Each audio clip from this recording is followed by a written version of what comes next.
జగిత్యాల జిల్లా గొల్లపల్లి మండలం రంగుదామనపల్లిలో ఎండిపోతున్న వరి నారుకు బిందెలతో నీళ్లు పోస్తున్నారు రైతులు. కొన్ని రోజుల క్రితం విద్యుత్ ట్రాన్స్ఫారం కాలిపోవడంతో ఇబ్బందులు పడుతున్నారు రైతులు. అటు వానలు కురవక ఇటు కరెంటు లేక వరి నారు ఎండిపోతుందని ఆవేదన వ్యక్తం చేస్తున్నారు రైతులు. కనీసం కరెంటు ఉన్నా బావిలో నీరు పెట్టేవారమని చెబుతున్నారు. ట్రాన్స్ఫారం మరమ్మతులు చేయాలని చెప్పినా అధికారులు పట్టించుకోవడం లేదని ఆరోపిస్తున్నారు. అధికారులు స్పందించి తక్షణమే ట్రాన్స్ఫారం మరమ్మతులు చేసి ఆదుకోవాలని వేడుకుంటున్నారు రైతులు.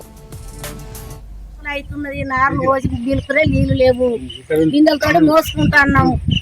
నీళ్లు ఉన్నాయి కానీ కరెంటు దిక్కు లేదు. కరెంటు గురించి మాకు ఏ దత్తుడు ఏ నాయకుడు ఎవరు కూడా మాకు సాయం చేస్తలేరు.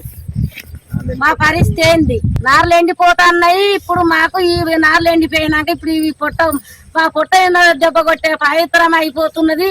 మాకు ఏ లోకం ఏ నరుడు కూడా మాకు ఏ నాయకుడు కూడా మాకు సాయం చేస్తలేరు.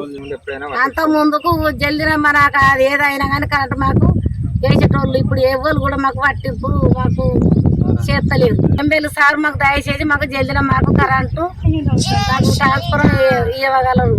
నీళ్లు మోసులు కైకిల్లో పెట్టి నార్లు ఎండిపోయినాక ఎట్లే మాకు నోట్ల టైం అయింది.